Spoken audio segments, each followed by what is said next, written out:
हमारी जो सोच है, व्यक्तिगत सोच है, हम लोग संत मानते हैं 10-20 गाड़ियों को काफिला हुए, अब वो में को बैठो है, अपन को ऐसे कछु नहीं लेना है, अपन को तो गाड़ी आओ चज्जे संगे बहुत है ना। 10-25 गाड़ियां आगे चलें, 10-25 पीछे, फिर बाबा जी उतरने पाए, फिर उनमें से 10-50 आदमी पहले उतर के कह लेंगे दूर रहो दूर रहो दूर रहो, अपन समझते हैं बहुत बड़ो संत आओ है। अगर खाली गाड़ियों के काफिले से कोई संत हो, मैं बद्रीनाथ की कथा में था, जो भी यहाँ से हमारे यजमान होंगे साथ में, शेरमऊ के बहुत यजमान थे, कोई एक शायद वहां हम नाम ज्यादा हम परत नहीं है, पर शायद कोई आओ तो रे, अरे कौन बहुत बड़ा आदमी आओ तो अंबानी परिवार से 50 गाड़ियों को काफिला तो कभी संत हो गए? बताओ।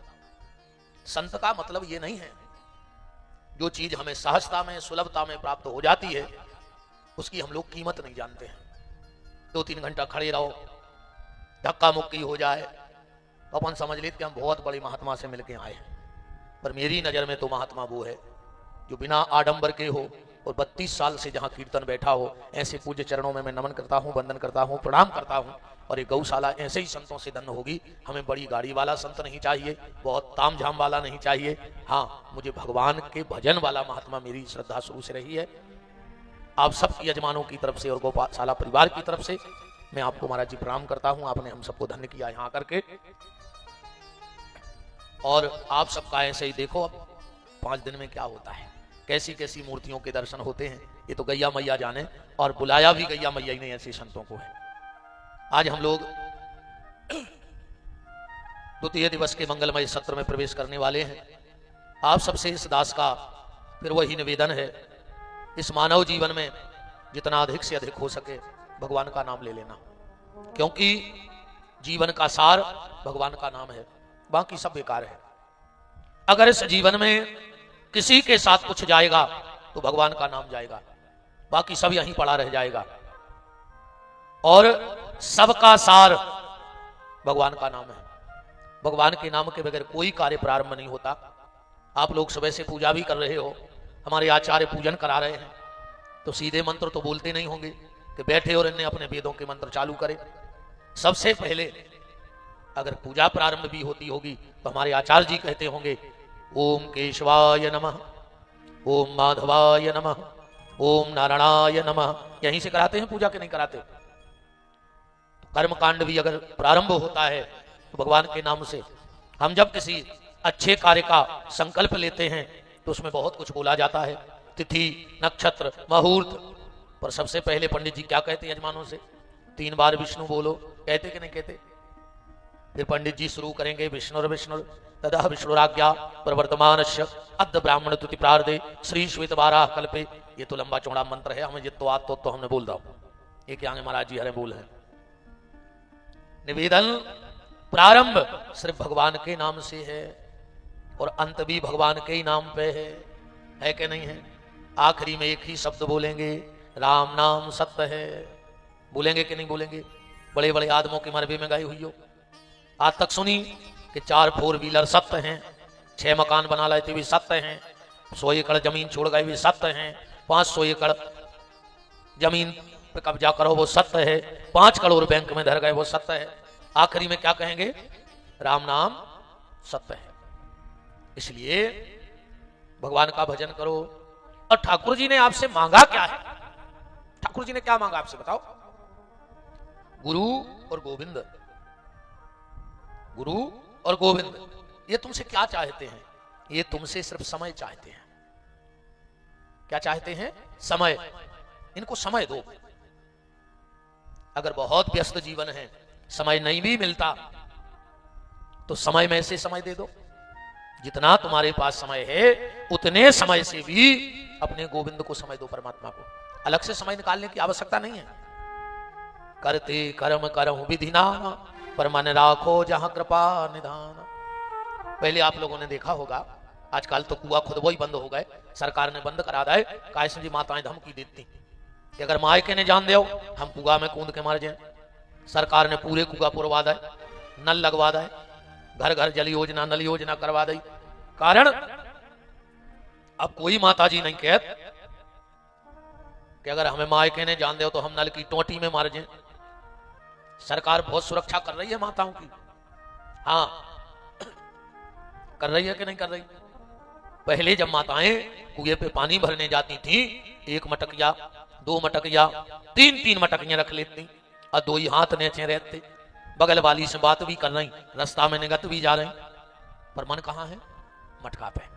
ऐसे ही तुम संसार में रहो, पर माताओं का मन जैसे मटके पे है, ऐसा आपका मन मनमोहन पे रहना चाहिए और भगवान को आपसे कुछ नहीं चाहिए। समय दो।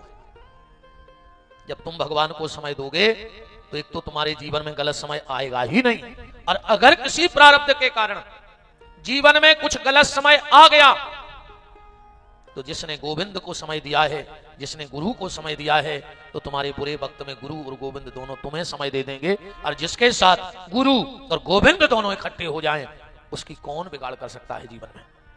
समय से समय दो, व्यस्ततम समय में समय दो। भगवान ने शिशुपाल को चक्र से मारा, फेंक करके। क्रोध में बहुत थे ठाकुर जी, तो उंगली कट गई। और जब ठाकुर जी की उंगली कटी तो ठाकुर जी की अष्टपटरानी भी वही यज्ञ में थी। कोई इस तरफ दौड़ी, कोई इस तरफ दौड़ी, कोई इस तरफ दौड़ी, कोई इस तरफ दौड़ी, पर वहां द्रौपदी खड़ी थी। वो दौड़ी कहीं नहीं, उसने वहीं अपनी साड़ी में से थोड़ी सी साड़ी फाड़कर गोविंद की उंगली पे बांध दी। भगवान ने कहा, तुम वस्त्र ढूंढने क्यों नहीं भगी? बोले बहुत देर लग जाती वस्त्र ढूंढने में, तो मेरे पास जो था उसी में से मैंने फाड़ के दे दिया। द्रौपदी साड़ी ढूंढने नहीं भगी, उसी साड़ी में से साड़ी निकाल के दे दी। ऐसे ही आप भजन के लिए समय ढूंढने का प्रयास मत करो, जो समय तुम्हारे पास है उसी में से थोड़ा सा समय निकाल के देते जाओ। और अगर थोड़ा थोड़ा समय देते रहे परमात्मा को। अच्छा, मैं एक बात कह दें, इसमें कोई बुरा नहीं मानना। जो भी कई हमारे यजमान ऐसे हैं जो नीचे नहीं बैठ पाते हैं, घुटनों में दर्द रहता है, वो बिल्कुल उठ के कुर्सी पे बैठ सकते हैं। बिल्कुल मत संकोच करना, जैसे में सुख मिले भजन वैसे में करना चाहिए। अब पूरा चित्त घुटनों पे धरो, कथा में कहां मन लगे विचारों को। भाई देखो, हमारे जो सिद्धांत हैं, जैसे हम एक तो हम पूजा पाठ करते ही नहीं है, हमसे होती आए, पर जितनी भी होते, अरे कहूं हमें शुरू में भूख लगे आई तो पहले हम रोटी खा लेते। भाई अब हम जबरदस्ती की माला सरकाई का चित्त धरो रोटी में, तो पहले मैं रोटी खा लेती, वो किल से फिरी, अब बैठ के भजन कर ले। बताओ, अब मन पूरा धरो के दो ही मिल पाती, दो ही। अब कछु कछु को तो हमने माला कर देखो है, माला ले ले हैं, अब माला कर रहा है, भूख लगी है, 3-4 बार तो मैं यहां सो गिर के देखा जो फुंदना कब नो आ रहा हूं, कहां बिद गए, अपने तो बीच में छोड़ पा रहा है। मां जो डर लग रहा हो कि माला पाप लग जाए, पाप को भारी डराता आदमी। ऐसे भैया भगति स्वतंत्र, भक्ति परतंत्र नहीं है, उसको परतंत्र मत बनाओ। भजन के लिए स्वभाव बनाओ। जैसे छींक आना स्वभाव है, तुम रोक नहीं सकते। तो जवाने हो जवाजे जमाई ले, वो स्वभाव है। तो बीच बीच में आ है, तुम कितना कछु करियो। डोल डाल को जाना व्यक्ति का एक स्वभाव है, लघु शंका जाना स्वभाव है, भूख लगना स्वभाव है। ऐसे ही भजन करना भी एक स्वभाव बना दो, फिर जीवन में कोई दिक्कत नहीं होगी। इसलिए और ये मेरे शब्द नहीं, भगवान राम माता सबरी से कह रहे हैं कि मां भगति स्वतंत्र सकल गुण खानी, बिल्कुल स्वतंत्र है भक्ति। इसमें देखो दिक्कत हो, बिल्कुल सकोच ने करियो, ने जा सोचियो कि आदमी हमें वीआईपी सोचे, आदमों के मन के कोई हो नहीं सका, तो मूल पटक के मर जज्जो। सबके मन के ने हम हो पे ये कथा में, ने तुमोरे हो पे हो। अब जब हम सबके मन के नहीं हो सकत, तो हमने भी जीवन में उद्देश्य बना लो कि अब हम अपने ही मन के चले। कैसे कोऊ के मन को चल नहीं सकत, तो कोऊ के मन के चक्कर में अपने मन को काय मारो। हम अपने मन के हैं, बस गलत रास्ता ना जाए, मन गलत गली ना पकड़े, गलत सोच ना बनाए, गलत सोचे ना, फिर अपने मन के हैं। तो बिल्कुल जे देखो भैया दिक्कत हुए, तो जे कुर्सी डाली कम पड़ जाए, उठले अज्जो उते धरी है, ठीक। हम तो उठा नहीं सकते, हमें तो बैठ गए ना, हम उठले आउते, तो बिल्कुल बैठ जाइयो, कोई दिक्कत नहीं है। कल आप कथा में सुन रहे थे कि देव ऋषि नारद भक्ति की तलाश में गए हैं। भक्ति का दर्शन हुआ, और जो श्रीमद् भागवत की कथा में नारद और भक्ति का संवाद है, मुझे लगता है कि पूरी भागवत का निचोड़ वहीं रखा है। अगर नारद और भक्ति का संवाद व्यक्ति के समझ में आ गया तो पूरी भागवत समझ में आ जाएगी। भक्ति ने जो अपनी उत्पत्ति देवर्षि नारद को बताई है, उत्पन्ने द्रविणे देशे, भक्ति का जन्म कहां होता है? द्रविण देश में। अब द्रविण देश आपको ढूंढना है। भाई किसी शहर जाओ तो रोड पर लिखा होता है फला फला नगर इतने दूर है, इतने किलोमीटर। संकेत तो आपको वहां मिला पर मंजिल वहां नहीं मिली है, खाली संकेत है। तो शास्त्र और पुराण संकेत मात्र हैं, रास्ता तो आपको तय करनी होगी। मान के चलो यहां से भोपाल जाना है और बोर्ड पढ़ लो कि सागर से भोपाल 200 किलोमीटर, और खाली बोर्ड पढ़ते रहो तो क्या कभी भोपाल पहुंचोगे? तो ये शास्त्र पुराण उपनिषद एक बोर्ड है, इनमें लिखा है, मंजिल नहीं है। कई बार लोग हमसे कहते हैं महाराज हमारे गांव में फला व्यक्ति है, उसको 400 चौपाई कंठस्थ हैं। क्या होता है उससे? पूरी रामायण पी लो घोर के, और उसमें लिखी एक बात ना मानो, उसमें जो लिखा है वो याद भर कर लो और जीवन में ना उतारो, क्या होगा? रामायण को मानो बिल्कुल ना मानो, पर रामायण की मानो। भागवत को मानो ना मानो, पर भागवत की मानो, और को की जगह की लगा दो। अच्छा ताला काय से खुलता है? चाबी से खुलता है कि नहीं खुलता? और चाबी को अंग्रेजी में क्या कहते हैं? की। तो को से काम होगा कि की से? काम तो की से होगा, माने चाबी से। जब उसकी मानोगे, उसको मानोगे बड़ी अच्छी बात है, पर उसकी मानोगे तो बहुत अच्छी बात है। तो उत्पन्ने द्रविणे देशे, भक्ति का जन्म कहां हुआ? द्रविण देश में। अब हमें पढ़ तो लिया हमने, पर अब हमें ढूंढना है कि द्रविण देश कहां है। बोले जिस दिन भगवान की कथा सुनते सुनते, भगवान का कीर्तन करते करते, भगवान नाम जप करते करते, रामायण भागवत कोई पुराण पढ़ते पढ़ते, अगर आपका मन द्रवित हो जाए, गदगद हो जाए, आंखों में अश्रुपात होने लगे, रोम रोम पुलकित हो जाए, तो समझ लेना कि आज भगवान की भक्ति ने हमारे भीतर जन्म ले लिया है। यह भक्ति की उत्पत्ति है। द्रविण देश माने मन द्रवित हो जाए, आंखों में अश्रुपात होने लगे, क्योंकि बिना आंख के जल के परमात्मा मिलने वाला नहीं है।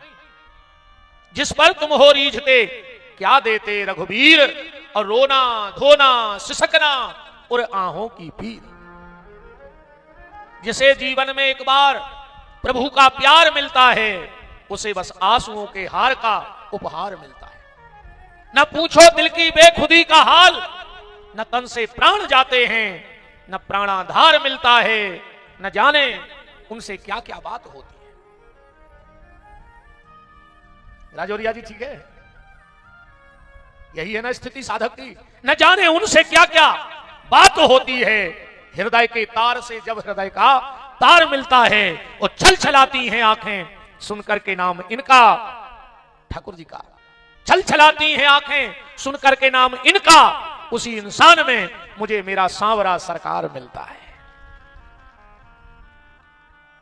गदगद हो जाए शरीर, समझ लेना कि भगवान की कृपा हो गई है, भक्ति का जन्म हो गया है। भक्ति स्वतंत्र सकल गुण खाने, भक्ति बिल्कुल स्वतंत्र है, किसी प्रकार की कोई बाध्यता भगवान ने नहीं रखी।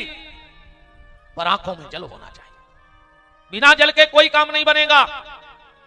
हमारे आचार्य सब बैठे हैं, सब अच्छे श्रोता बैठे हो, सुधीर श्रोता हो। आपको महामृत्युंजय जप कराना हो और आप सुबह सुबह पंडित जी के घर पहुंच जाओ, बिल्कुल सुबह सुबह। अब पंडित जी घर के बाहर सूटकेस लिए मिले, महाराज जी कहां जा रहे हैं? बोले बनारस। अरे हम तो गुरुजी आप ही के पास आ रहे थे, हमें अर्जेंट मृत्युंजय करवाने। अब महाराज जी बोले भैया हम आई तो ट्रेन है, आध घंटा रहेगा, 10 मिनट स्टेशन के लगे हैं। पंडित जी बोले एक उपाय हो सकता है। बोले कहा? तुम संकल्प करा दो, हम तुम्हारा उतना ही विश्वनाथ जी के मंदिर में बैठ के माला कर दें तुम्हारे नाम की, इससे अच्छा और क्या होगा? तो बोले कराओ जल्दी संकल्प। बोले पैसा? बोले नहीं। नारियल? बोले नहीं। अब हम तो मिल भी आए थे, का संकल्प दे भी आए। सुबह इतने जल्दी दुकान भी न खुल, चलो तो सुपारी जनेऊ पैसा नारियल कुछ नहीं है? बोले कुछ नहीं है। स्नान कर लिया? बोले हाँ स्नान तो करके आए थे। तो एक काम करो, बगल में से थोड़ा हाथ में जल ले लो, हो जाएगा महाराज जी संकल्प के नहीं होगा? अकेला जल है हाथ में, संकल्प हो गया। अब नारियल भी हो, जनेऊ भी हो, सुपारी भी हो, पैसा भी हो, खाली जल ना हो तो क्या संकल्प हो जाएगा? तो प्रमुख क्या हो गया? जल हो गया कि नहीं हो गया? नारियल, जनेऊ, सुपारी, पैसा के बगैर काम चलेगा, पर जल के बगैर काम नहीं चलेगा। ऐसे ही आप भगवान के मंदिर में जाओ, आपके पास कुछ ना हो, भगवान को कुछ नहीं चाहिए, बैठकर एक बार ठाकुर जी के मंदिर में बस आंख से 2 आंसू गिरा देना तो सारे संकल्प पूर्ण कर देंगे परमात्मा तुम्हारे। बस आंख में आंसू हो,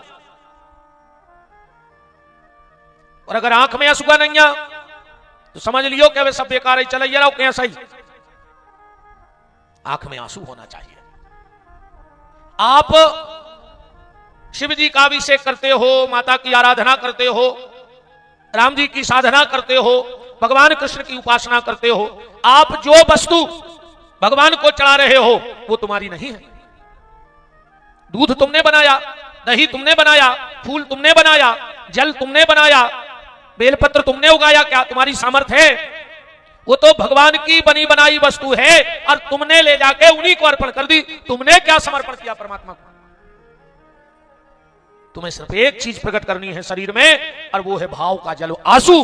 भगवान की वस्तु भगवान को देकर और आखिरी में समर्पण नेत्रों के द्वारा आंसुओं से अभिषेक हो जाए तो समझ लेना कि सारे सत्कर्म पूर्ण हो गए। उत्पन्ने द्रवणे देशे, भक्ति जन्म लेती है, हृदय गदगद हो जाए, अकौने भाव हो गदगद, तो फिर तुम्हारी ऐसी गद कहाई। ओरिजिनल तो हमने बताया, हमने कल ही कही थी कि हम तीखे बोल हैं ही नहीं, पर फिर भी समझावे के लाने तो कछु न कछु उदाहरण देने पर है। तो फिर ऐसी गत कहाई, मिठिया को तो जाना तू, ये जो मिठाई बना हरे घरे आउ, पूरो सामान टेंट को पर कोचा मिठाई को वो संगे लेके यहाँ झारे, और झारे भी नहीं लिया है तो कोचा तो वही को रहे, बिना कोचा को मिठाई मिले ही नहीं, चमचा। पूरी रात वो चाशनी तारत है करज्जा में, और जब सवेरे वो जान लगे, वो कोचा से पूछियो कह रे मिठाई सीटी हती के मीठी, वो कहे हमें कुछ पता नहीं, हम तो पूरी रात करज्जा में ना समय होत रहे। ऐसा ही आए वो आदमी, मिठिया कैसो कोचा के हाथ है, कच्छू नहीं रहो, इते से उते, उते से इते। तो भक्ति का जन्म होता है द्रविड़ देश में। फिर भक्ति बड़ी कहां? भागवत जी के हिसाब से कर्नाटकायाम समागता, कर्नाटका में भक्ति बड़ी। कर्नाटका क्या है? हृदय तो हो गया द्रविड़ देश, हमें एक एक अंग में परमात्मा को प्रकट करना है। कर्नाटका का मतलब है कान, ये कान ही हमारे कर्नाटका हैं। जैसे कोई बीज बोया जाए और बीच बीच में उसमें पानी ना दिया जाए तो वो बीज सूख जाएगा, ऐसे अगर भगवत कृपा, सदगुरु कृपा से तुम्हारे भीतर भक्ति का बीज आ गया है तो साधारण बीज के लिए पानी की जरूरत है, पर भक्ति के बीज को बढ़ाने के लिए दिव्य महापुरुषों की वाणी की जरूरत है। इस कान के द्वारा उस वाणी को भरते रहो, जिसमें वो भक्ति का पौधा पुष्ट हो जाएगा, बढ़ जाएगा। आज ये कान भगवान ने काय को बनाए, अकौने बनाए होते तो चलने जा तो काम भाई, दो ही तरफ अकेले छेदे होते, दो ही तरफ टुकले तो भी सुना पर तो कुन तई को बनत कानों में कछुअर मशीन लगी कि छन ना लगो कि छन के जा रहा हुई में से भीतर ने होते तो चल जातो, कितनो फायदा रहे तो अगर कान ने होते तो। हर 6 महीना में झुमकों की डिजाइन बदल रही, हिसाब से हंसी सुदामा हम नहीं आने ना था, हर जगह तो चल जाते, बगल में बैठे।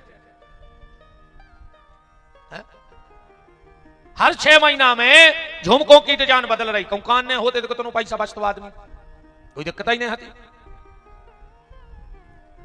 ये कान दोना जैसे भगवान ने इसलिए बनाए हैं कि इस कथा को का रस भर भर के पियो। हाँ, किसी भगत की ये थैली, अच्छा पंडित जी हमने जो थैलियां छोड़ दी थी पैसों की, भैया कौन की आए ये की हो हमारी बुआ जी के पास है तो आप ले लियो। अब को की ने हो आज हमने कह दी, सभी ने रसीद कटा दियो। अरे और का हम तो पैसों ही को बैठे थे, हम तो हर कथा में तुम मनुष्य के आके पैसा जरूर भी बुलाओ तुम। एक दिन हम हरापन हो कहने हैं कि जो रख लो बेटा, कल कटवा दियो रसीद तुम तो गुप्त दान की। और कहा अब जब कोई नहीं पूछ रहा हो तो गई खुदाम दिक्कत क्या है। मैंने आदमी इतनो खुश है थे आके क्योंकि पैसा की तक खबर नहीं है। राम को राम। वृंदावन बिहारी लाल की। कर्नाटकायाम समागता। महाराष्ट्र में भक्ति का विस्तार हुआ। महाराष्ट्र का मतलब है हमें सारे संसार में प्रभु का दर्शन होने लगे। निज प्रभु मैं देखूं जगत के ही सन करो विरोध। सारा संसार भगवतमय हो जाए, यही महाराष्ट्र है। फिर किसी से बैर की संभावना ही नहीं रहेगी। पर गुजरात में भक्ति जीर्ण शीर्ण हो गई। गुजरात का मतलब है समय। समय ना निकल जाए। अगर जीवन में समय निकल गया तो गड़बड़ हो जाएगा। अच्छा समय बार बार जीवन में दस्तक नहीं देता है।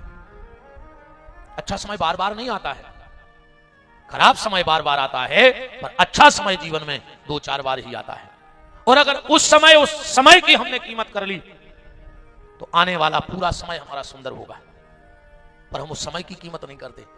जब भगवान हमें अच्छा समय देता है तो हम उस समय गलत रास्ते चुनते हैं। बिल्कुल गारंटी जानियो, भगवान ने तुम्हें अगर अच्छा समय दे दो तो तुम फिर अच्छी गली न चुनो। वही समय आदमी गलत रास्ता चुनता है। पैसा होगा तुम गलत रास्तों पे खर्च करोगे। समय अच्छा आया था पर गली तुमने गलत चुन ली। अगर अच्छे समय में अच्छा रास्ता चुन लिया होता तो तुम्हारी मंजिल भी अच्छी होती और जीवन का अंत भी अच्छा होता। पर हमने गलत गली चुन ली।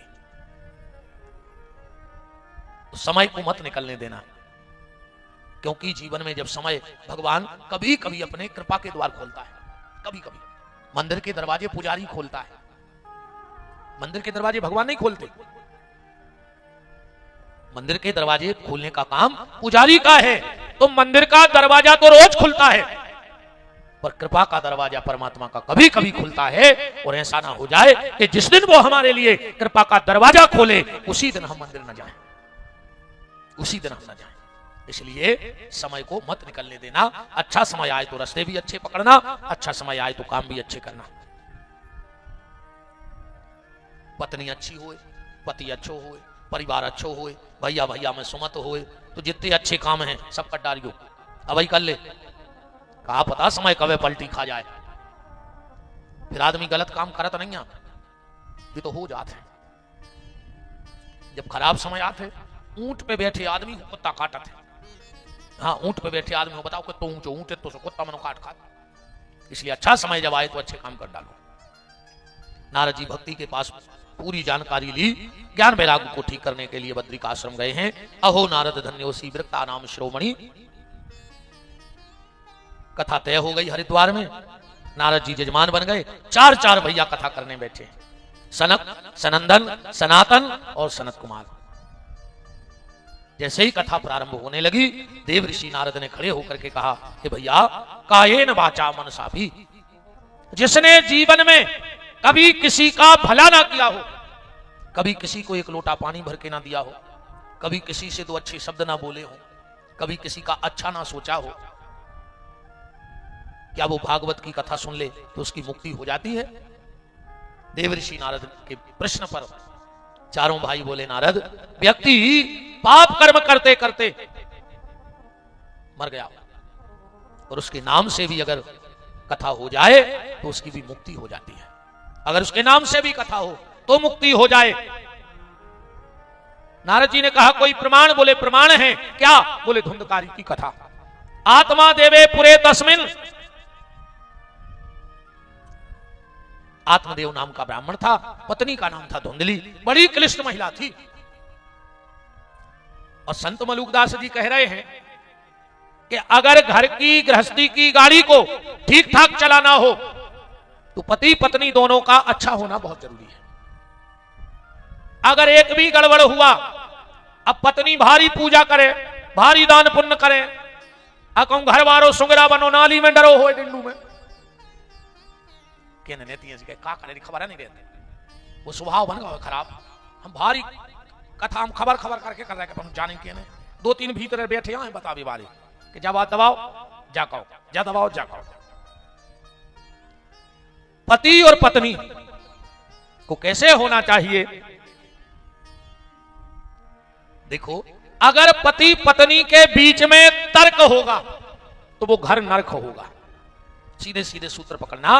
अगर पति पत्नी के जीवन में तर्क होगा तो घर नरक होगा, और पति पत्नी के जीवन में अगर समर्पण होगा तो वो घर स्वर्ग होगा। तर्क को प्रवेश मत करने देना।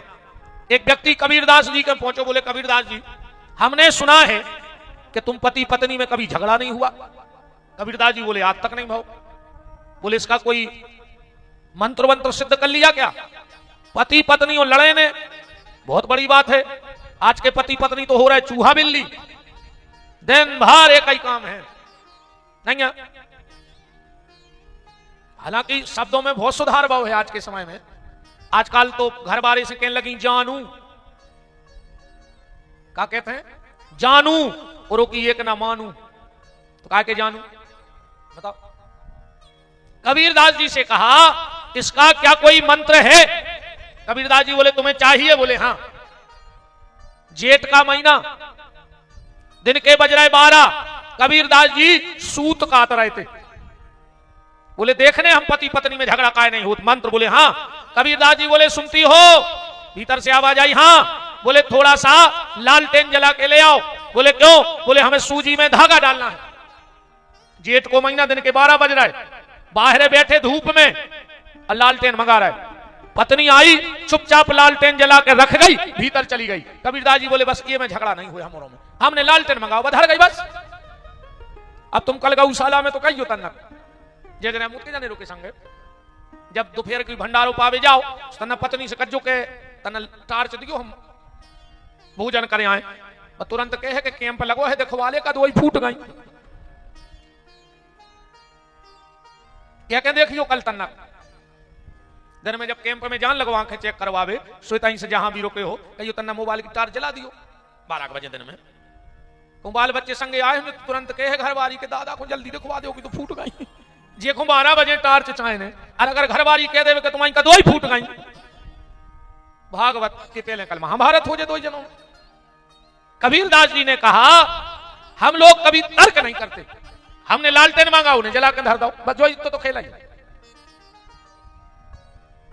पति पत्नी का जीवन तर्कपूर्ण नहीं होना चाहिए, समर्पण होना चाहिए।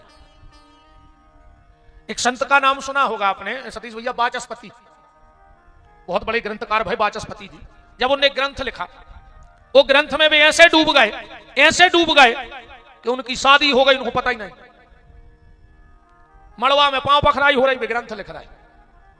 जयमाला डार दई जो भी होए, पूर्वांव रे पर गई, वे ग्रंथ लिख रहा है।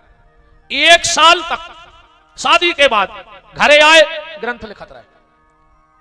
रात में एक दिन जो दिया जल रहा होगा उसका तेल खत्म हो गया, अब दिया बुझ गओ, अब दिखाना तो उन्हें लिखो बंद करो।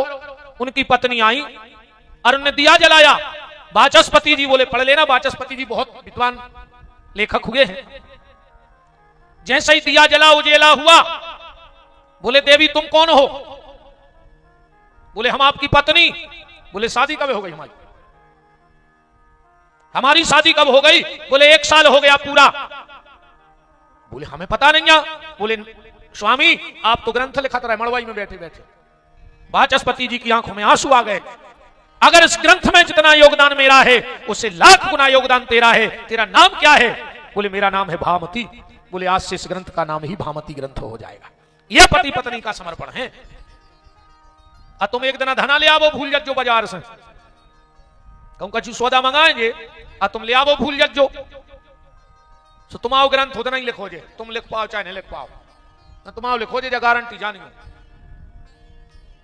पति पत्नी में समर्पण और त्याग होना चाहिए, तर्क नहीं होना चाहिए।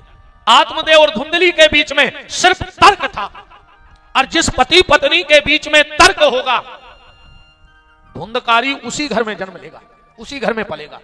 धुंधकारी क्या है? अज्ञान। धुंधकारी का मतलब होता है अज्ञान। पर आत्मदेव पत्नी की तरफ से था तर्क और पति की तरफ से था समर्पण। कई बार आत्मदेव नाम के ब्राह्मण से लोगों ने कहा महाराज आप इस पत्नी के साथ जीवन जी कैसे लेते हो? बोले मेरा प्रारब्ध होगा, इसलिए इस प्रारब्ध को पूरा करना है। संत महापुरुष अपने प्रारब्ध को पूरा करते हैं। रामकृष्ण परमहंस जी माता के बहुत बड़े उपासक थे। काली माता कलकत्ता वाली बात करती थी। आखिरी में रामकृष्ण परमहंस जी को कैंसर हो गया था। किसी ने कहा कि स्वामी जी, आपकी बात तो माता से रोज होती है, आप क्यों नहीं बताते कि मुझे कैंसर है? रामकृष्ण परमहंस जी बोले कि अगर वो मां है तो उसे बताने की जरूरत क्या है? अगर वो मां है तो क्या उसे पता नहीं है कि मुझे कैंसर है? रात्रि में जब माता से बात हुई, आज माता ने स्वयं कहा, रामकृष्ण बेटा, अगर तू कहे तो तेरा कैंसर मिटा दूं, पर तेरा जो प्रारब्ध है वो तुझे फिर भोगना पड़ेगा अगले जन्म में। और कहो तो इसी जन्म में मुक्ति चाहते हो तो फिर थोड़ा कष्ट सह लो। रामकृष्ण परमहंस ने कहा, मां, इसकी स्पीड और तेज हो जाए पर मेरा सारा प्रारब्ध कट जाए, क्योंकि अब मैं लौटकर संसार में आना नहीं चाहता।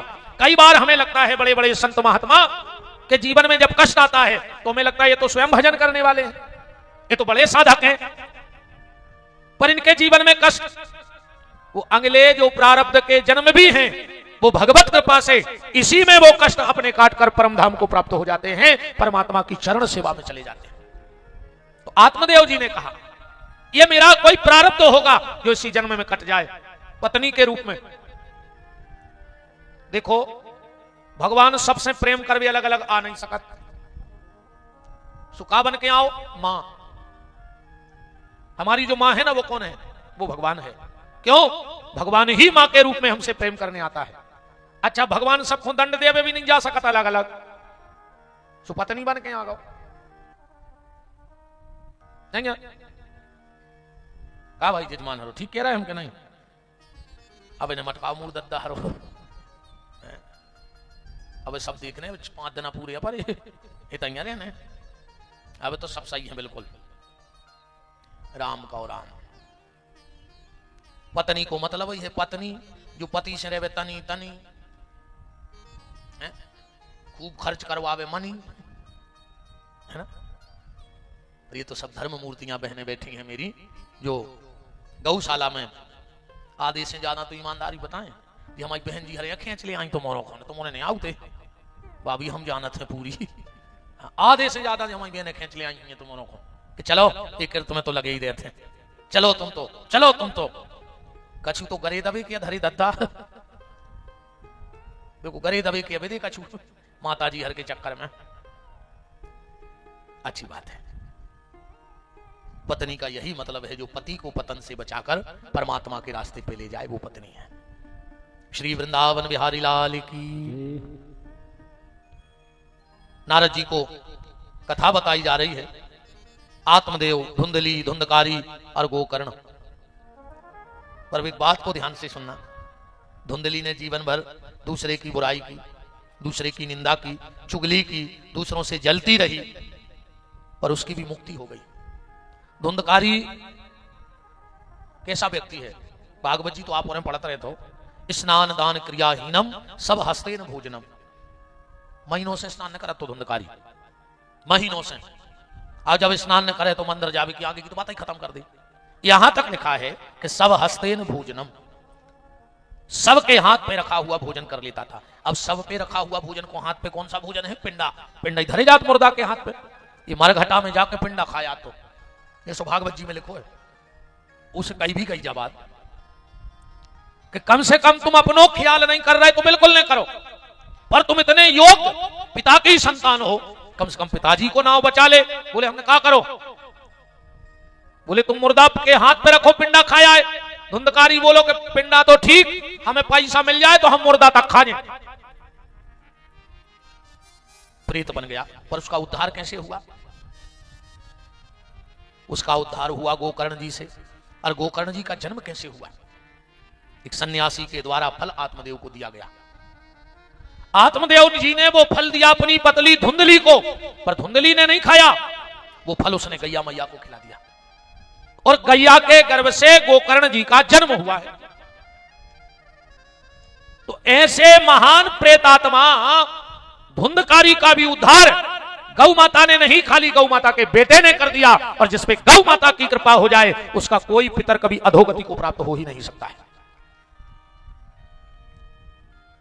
आप जो कथा सुन रहे हो इसमें सबसे बड़ी अगर खुशी, अरे ये दुनिया में खुशी हो तो सब लौकिक व्यवहार है, पर आपके पितर दोनों हाथ खोल के आपको आशीर्वाद दे रहे होंगे कि बेटा, लोग तो सुपारी में गैया दान कर देते, गैया दे चाहे ना पैसा दे के फ्री हो जाते, पर हमारी ये वंशवेल गौ माता के संरक्षण के लिए, गौ माता के निवास के लिए, गौ माता की सुरक्षा के लिए, गौ माता की रक्षा के लिए हमारा ये परिवार यहां रह करके और जो कथा सुन रहा है, तो आज तुम्हारे पितर भी तुम्हें दोनों हाथ उठा के आशीर्वाद दे रहे होंगे।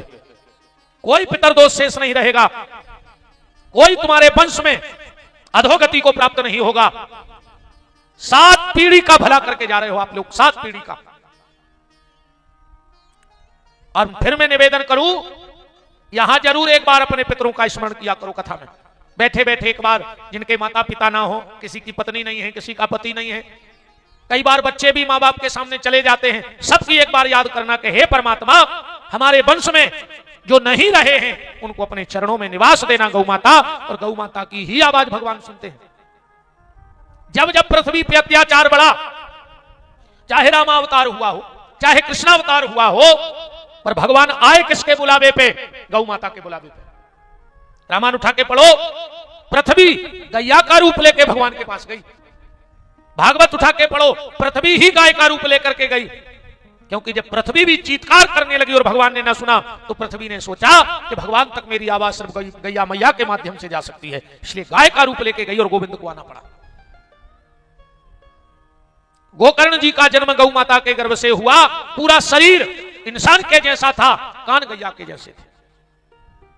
गांव में चर्चा होने लगी कि मानस जैसी देह थी और गैया जैसे कान, और दुनिया अचरज कर रही कि हरि माया बलवान। और उन्हीं गोकर्ण जी ने धुंधकारी का उद्धार कर दिया। कथा के कुछ नियम बताए गए, कथा के नियम बताए गए। मैं आपको एक नियम बता दूं, सिर्फ भाव, ये सबसे बड़ा नियम है, भाव। अगर भाव है तो सारे नियम हैं, सारे व्रत हैं, सारे उपवास हैं, सारे तीर्थ हैं। क्योंकि भाव जब तक भीतर नहीं आएगा तो भीतर की शुद्धि होने वाली नहीं है, और जब तक भीतर की शुद्धि नहीं हुई है तुम कछु करत रहियो। बात को ऐसे समझियो, एक गांव में कुआं खोदो तो पूरे गांव के पानी पी जाते कुआं से। बड़ो गांव है तो एक ही साधन है तो पानी को पूरे गांव को। एक बार 4 कुत्ता लड़े और वे लड़त लड़त गिर पड़े कुआं में, 4 ही मर गए। अब पानी सड़ गया, वे तो सड़ गए कुत्ता। जो 4, 6, 10 बड़े बड़े लोग थे वे तो टैंकरों से पानी ले आए, पर गांव को गरीब आदमी क्या करे। अब तो सबने कही कि चलो यार उपाय ढूंढिए। तो जंगल में एक महात्मा जी रहते थे, उनके पास गए, पूरे गांव के इकट्ठे हो गए। बाबा जी गांव बड़ी दिक्कत में है, बहुत दिक्कत में है पूरा गांव। क्या दिक्कत है बताओ? बोले गांव में एक ही कुआं और उस कुएं में 4 कुत्ते मर गए। महात्मा जी बोले कोई दिक्कत नहीं है, कुआं खाली करवाओ, उसमें 1 टैंकर नर्मदा जल डालो, 1 टैंकर गंगा जल डालो, गोमती चक्र को धोके उसका जल डालो, 9 कन्याओं को वहीं बिठा के पूजा करके उन 9 कन्याओं के चरे वो जल डाल दो, थोड़ा सा शंख का जल डाल दो, थोड़ा सा सालक राम जी के शान का जल डाल दो, और तुलसी पत्ता डाल दो और पंचपल्लव डाल दो, पानी पीने लगो। गांव के लोग आए, जो जो महात्मा ने कहा सब किया। 3 दिना बाद गांव के फिर पहुंचे, बोले महाराज जी आपने जो जो बताओ वो हमने सब करो, पर वो पानी की बास नहीं जा रहे। महात्मा जी बोले कारे कुत्ता निकाल रहे थे कि नहीं? बोले बे नहीं निकाल रहे, पानी खाली कर दो, गंगा जल डाल दो, नर्मदा जल डाल दो, सब कर दो। महात्मा बोले कुत्ता काहे नहीं फेंके? बोले तुमने बताई नहीं थी। अब बताओ कितना गंगा जल डाल दे, कितना तुलसी पत्ता डाल दे, जो सड़े कुत्ता ने निकाल हो भीतर से। वो कुआ जानने कहां है? वो जो मन है वो कुआ, में खूब तुलसी खा रहा है, खूब कंठी पे रहे, खूब अब कुंभ सफर आए, हर पुणे नर्मदा जा रहा है, दान पुण्य कर रहा है, माला कर रहा है, पर जो भीतर वे 4 कुत्ता डरे हैं, काम, क्रोध, लोभ और मोह, इनको तो निकालो पहले। फिर गंगा जल असर कर है, फिर नर्मदा जल असर कर है, फिर तुलसी की माला असर कर है। अको भीतर जे कुत्ता डरे रहे तो तुम तो नर्मदा जल में डूबे रहो। पर वह दुर्गंध ने जे है जब तक भीतर से कुविचारों की, तब तक ये कुछ काम करने वाला नहीं है। भाव प्रधान है, पहले मन की शुद्धि पे ध्यान दे रहा है। जबकि शुद्धि तन की नहीं मन की होनी चाहिए। गोकर्ण जी ने गांव वालों को भागवत सुनाई, धुंधकारी का उद्धार हुआ, कथा के कुछ नियम बताए। भगवान स्वयं विमान लेके पधारे हैं और गोकर्ण जी को हृदय से लगा लिया और पूरे गांव के लोगों को लेकर गोकर्ण जी चले गए। बड़ा आनंद से कीर्तन गाया गया कि भजो रे मन प्रेम से, भजो रे मन प्रेम से राम रघुरैया, भजो रे मन प्रेम से राम रघुरैया, भजो रे मन प्रेम से। शास्त्री जी कहां गए हमारे?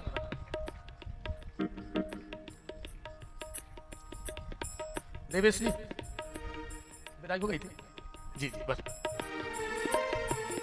बोलो संत भगवान की जय हो। महाराज जी जब भी आप कीर्तन कराओ बीच बीच में हमारे यजमानों की खबर करत रहियो तो इनकी उपस्थिति हो जाए। हाँ देखो एक बात बताएं, कोई साधु संत महात्मा जब अपनी साधना में बैठते हैं और अगर उन्हें किसी की याद आ जाए भजन के समय, तो समझ लेना कि जितने निकट वो भगवान के पहुंच गए हैं उतने ही निकट आप भी भगवान के हो। हाँ। ये बहुत बड़ी बात होती है। संत को दुनिया याद करती है, पर अगर संत किसी को याद कर ले, संतों को दुनिया चाहती है, पर अगर किसी को कोई संत चाह ले तो समझ लेना कि तुम भगवान के बहुत सन्निकट पहुंच गए हो। भजो रे मन प्रेम से राम रघुरैया, भजो रे मन प्रेम से राम रघुरैया, राम रघुरैया प्यारे कृष्ण कन्हैया, राम रघुरैया प्यारे कृष्ण कन्हैया, राम रघुरैया प्यारे कृष्ण कन्हैया, राम रघुरैया प्यारे कृष्ण कन्हैया, भजो रे मन प्रेम से राम रघुरैया, भजो रे मन प्रेम से राम रघुरैया। भजन करना कोशिश और कहा हम बाबू से क्या नहीं पा रहे, तुम्हारे भाई थप्पड़ी तो ठीक है, ये समय साल में चल चलो तना बोलत भी चलो बीच में हरि बोल राधे।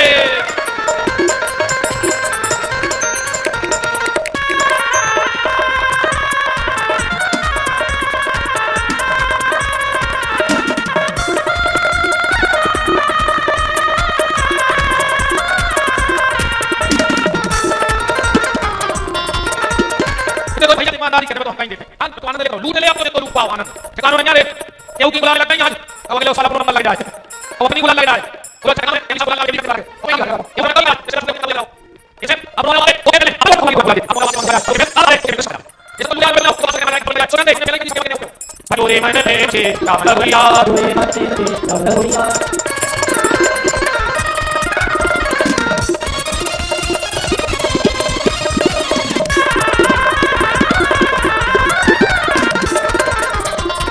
मेरे को आगे सबरी लगे अब चला के बैठिया, मेरे को आगे मेरे को आगे सबरी लगे अब चला के बैठिया, मेरे को आगे परमात्मा गई मेरे को आगे परमात्मा की मैया, भजो रे मन प्रेम से राम रघुरैया, भजो रे मन प्रेम से राम रघुरैया।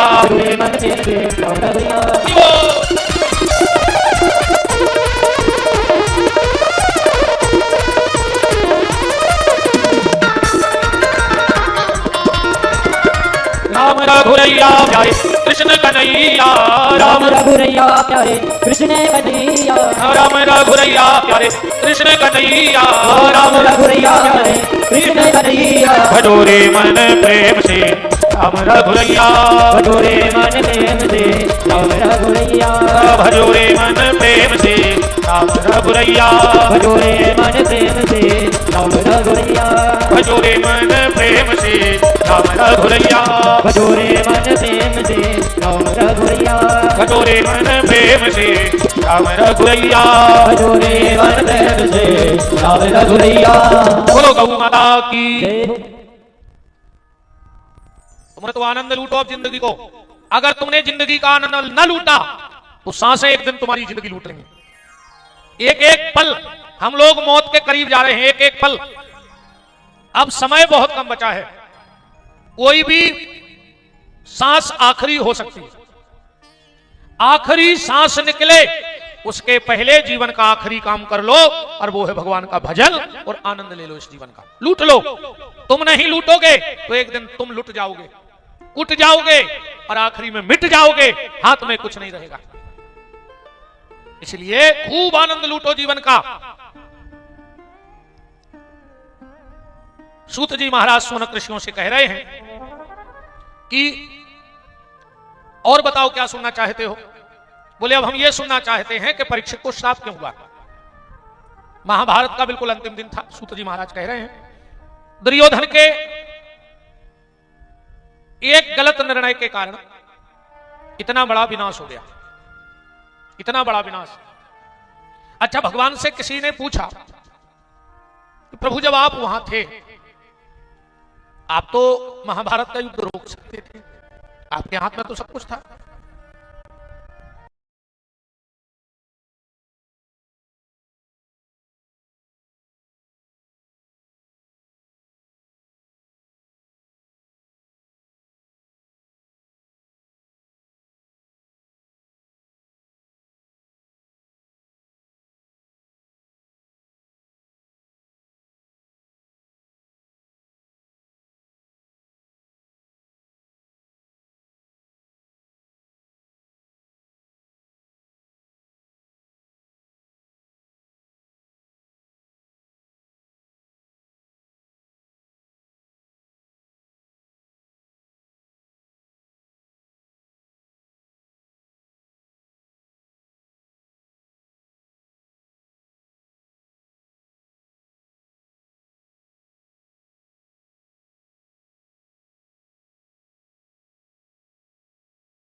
और महाभारत के युद्ध की तो बारी ना आती। आप पांडवों के इतने शुभ चिंतक थे, आप जुआ ही ना खेलने देते। भगवान बोले कि सुनो, यही तो गलती कर दी दुष्टन ने। ये दुष्टन ने जब कोई अच्छा काम, शकुनी के जो पासे थे वो माया के पासे थे, पर मायापति के सामने माया चलती, और जब जुआ खिला भी तो दुष्टन ने मुझे नहीं बताया। और यही हम लोग करते हैं। अच्छा कोई काम करते हैं तो उसका ढिंढोरा पीटना चाहते हैं, और गलत काम करते हैं तो उसको छुपा लेते हैं।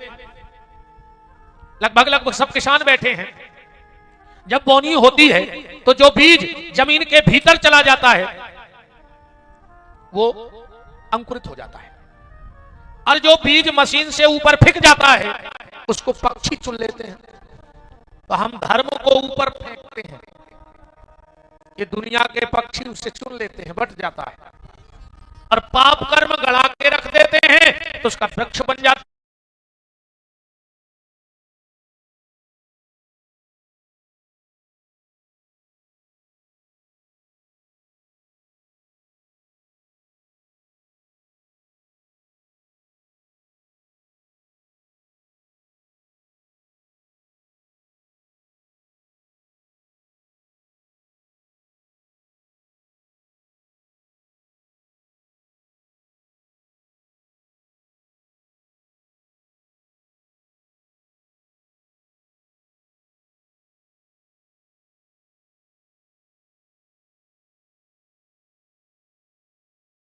है और उसको काटना पड़ता है, मजबूरी है। फसल आ जाए तो काटो, कर्म किया है तो भोगो, और नहीं काटोगे तो वो फसल फिर वहीं की वहीं झड़ जाएगी और अगले बार कई गुना और आंगर होकर उगेगी। ऐसे ही अगर कर्म का भोग नहीं भोगोगे तो कई जन्मों तक भोगना पड़ेगा। तो दुर्योधन और दुष्टर की चर्चा में भगवान कह रहे कि दुष्टर ने यज्ञ किया, मुझे बुलाया, हर काम में मुझे आगे रखा, क्योंकि वो वाही वाही वाला काम था, पर जुए में मुझसे दुराव कर दिया, किनारा काट लिया। और जिससे कृष्ण का किनारा हो जाए वो कभी इस संसार में तर ही नहीं सकता, वो तो डूब जाएगा। अरे बहती नदी में किनारा ना हो तो आदमी डूब जाए, फिर संसार में कृष्ण ना हो तो कैसे उबर जाएगा? उसके लिए तो भगवान की जरूरत है। एक शब्द पे महाभारत हो गया। द्रौपदी ने एक शब्द कह दिया, अंधों के अंधे होते हैं। दुर्योधन को वो बात मन में बैठ गई। इसलिए वाणी को बहुत सोच के बोलना चाहिए। हम किससे क्या बोल रहे हैं? अगर व्यक्ति को तीन चीजों का ज्ञान हो जाए, कहां बैठना है, कहां बोलना है और कहां चुप रहना है, वो व्यक्ति जिंदगी में कभी धोखा खा ही नहीं सकता। वो जिंदगी में कभी गर्दन नीची करके चलेगा ही नहीं। उसे इतना भर पता हो कि हमें बोलना कहां है और हमें चुप कहां रहना है और हमें बैठना कहां है। कहां जब बैठने का स्थान पता लग जाएगा तो जहां नहीं बैठना वहां सहज ही बात हो जाएगी। द्रौपदी के एक शब्द ने, इसलिए कोई शब्द कभी ऐसा मत बोलना जो शब्द तुम्हारा घाव कर जाए। गोली, आप लोग जानते हो गोली के घाव भर जाते हैं, पर बोली के घाव कभी नहीं भरते हैं। और भैया जब एक दिन यहां से जाना है तो प्रेम बांट के जाओ, प्रेम बांट के जाओ। तुम्हारे कारण देखो, कल मैंने एक बात कही थी कंस की। कंस की यही तो कमियां थी। क्या कमी थी कंस की? समझियो बात को। पांव पड़ने गया पिताजी के, जबकि कभी पिताजी के पैर नहीं छूता था। एक दिन पांव पड़ने गया, पिताजी की आंखों में आंसू आ गए कि बताओ जो दुष्ट हमारे पांव पड़ जाओ। तुम में से भी कई दुष्ट बैठे हुए थे जो बाप से बैर बांधे हुए। अगर 7 दिन में कछु गड़ जाए और तुम बाप से बैर बांधे हो तो सबसे पहले तैसे जाके अपने बाप से माफी मांगियो। हम चैलेंज कहा, सबसे ज्यादा कृपा गौ माता की तुम्हारे ऊपर हो जाए, भगवान की। सबसे पहले अपने बाप के पांव करियो कि पिताजी अबे तक हम बहुत बड़ी गलती करते रहे, अब नहीं हुई हमसे गलती। माँ बाप ढलता हुआ सूरज है, ध्यान से सुनना। हमारे जिन जिन के भी माँ बाप हैं अब ढलता हुआ सूरज है, कभी भी ढल जाएंगे। और तुम बेर बंदे में बाप मर गओ तो तुम मर हो कीड़ा पर के, चाहे गौशाला की भागवत में बैठियो और चाहे बेचत जो बैकुंठ की भागवत में मन मारो हो कीड़ा ही पर के। देखो फिर क्या खराब का करें यार। बाने सुधर हम मन फिर भी जाके अगर माँ बाप से बेर बांधे हो तो मूर्धर के पांव पली पता नहीं है कौन दिन तुम्हें जा खबर मिल जाए कि अभी नहीं रहे, बुढ़ापे को शरीर है, कभी भी विदाई हो सकती है। विदाई तो कौन से पहले अपनी हो जाए, पर जो प्रकृति को नियम है ऊपर भी तो अपन चलने पड़े। कंस पांव पड़ने गया, उग्रसेन महाराज की आंखों में आंसू आ गए कि जो पापी आज पांव पर भी आओ उन्हें 2 ही पांव में रखो सिर और हाथों से 2 ही पकड़े पांव और दाव झटका सो कुर्सी के नीचे फेंक दो। वो पांव पर भी थोड़ी गाओ, तो ले जाके बाप को जेल में बंद कर दो। कंस ने अपने बाप को जेल में बंद करो। तुमने अगर अपने बाप को घर में बोलबो बंद कर दो होए तो तुम भी कंस कहा है। कंस ने जेल में बंद करो, और अगर तुमने बाप को घर में बोलबो बंद कर दो होए, तुम्हारे मारे अब तुम्हारे बाप ने बोल पात होए तो समझ लियो तुम भी कंस ही आओ। कंस के घर में सिर्फ बुराई थी। कंस ने कभी अच्छाई खत्म नहीं की जीवन में। मुष्टिक, चाणूर, सल, तोसल, खर, दूषण, ये दुनिया भर के पूतना, अघासुर, बकासुर, मुष्टिक, चाणूर, दुष्ट ही दुष्ट खट्टे करे। अकु तुम्हारे घरे भी ऐसे ही हाथ हुए, दारूखोर, गंजेड़ी, मांस खावे वाले। अगर तुम्हारी इनसे दोस्ती होए तो तुम भी कंस ही कहा है। दोस्ती भी बहुत सोच समझ के करो चाहिए आज के समय में। हर परिवार से न जुड़ो, हर परिवार तुम्हारे लायक नहीं है। अगर किसी के परिवार में मांस बन रहा है, तुम्हारा घरोबा है, तो उसे त्याग दो। अगर कोई दारूखोर मित्र है उसे त्याग दो, क्योंकि सत्संग का असर इतने जल्दी नहीं पड़ता जितना कुसंग का असर जल्दी पड़ जाता है। अगर तुम्हारी भी दोस्ती ऐसे लोगों से है त्याग दो। कंस के घर में एक चीज रोज गिरती थी, अगर तुम्हारे घर में भी गिर रही है तो भी तुम कंस हो। कंस के घर में उसकी बहन देवकी के आंख से आंसू रोज गिरते थे। अगर तुम्हारे घर में तुम्हारे कारण तुम्हारी पत्नी रो रही है, तुम्हारी मां रो रही है, तुम्हारी बहन रो रही है, तुम्हारी बेटी रो रही है, तो तुम भी कंस हो। तुम्हारे कारण घर में किसी को आंसू न आए, और अगर तुम्हारे लिए आंसू आ गए तो तुम्हारा जीवन धन्य हो गया। तुम्हारे लिए दुनिया रोए पर तुम्हारे कारण दुनिया ना रोए। तुम्हारे लिए तो दुनिया रोए पर तुम्हारे कारण। देखो अच्छाई बुराई में इतना अंतर है। कितने लोग बैठो, एक बात बताओ, राम जी का जन्म किस दिन है? बताओ किस किस को पता है? कौन दिन पड़त राम जन्म? रामनवमी को। राम जी ये दुनिया से गए कौन दिन आते है? को पता? हाँ तो उठाओ, दम हो तो। रामनवमी तो जल्दी बता दे, सबने मुंह मटका देंगे। राम जी इस दुनिया से किस दिन गए परम धाम? किसी को पता है? किसी को पता नहीं। चलो, रावण कौन दिन मारो? दशहरे को। सबको पता है कि नहीं है? सबको पता है। अच्छा, रावण को जन्म कौन दिना को है? को पता? तिथि बता सकत को? राम जी को जन्मदिन पूरे दुनिया को पता है, पर राम जी कौन दिना गए को पता नहीं है। रावण कौन दिना मरो?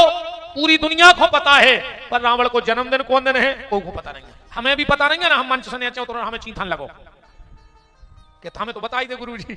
हमें भी नहीं पता कि राम जी कौन दिन गए, कि रावण को जन्म कौन दिन है। बस हम तुम्हारे दिमाग में एक बात डारो चाह रहे बाबू, पर ध्यान दियो, राम जी अच्छाई है, और अच्छाई के जन्म का सबको पता होता है, पर अच्छाई के जाने का कोई पता नहीं रखना चाहता। और रावण बुराई है, बुराई आने का कोई इंतजार नहीं करता, पर जाने की सबको खुशी होती है। इसलिए रावण की मृत्यु का समय याद है और राम के आने का समय याद है। बस सीधी सीधी बात है।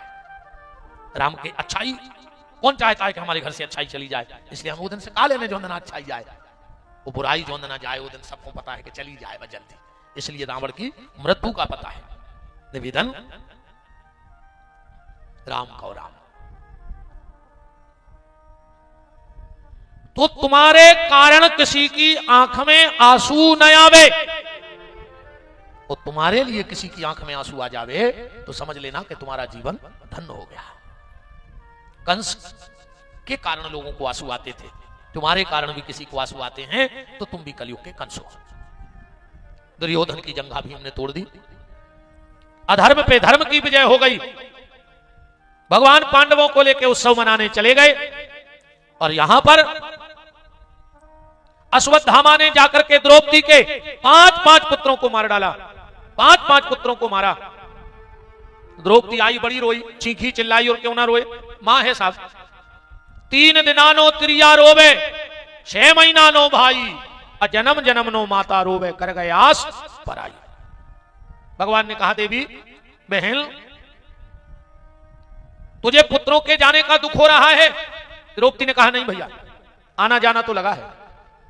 बोले फिर रो क्यों रही? बोले इसलिए रो रही हूं, जिसने मेरे बेटों को मारा सोते हुए मार दिया।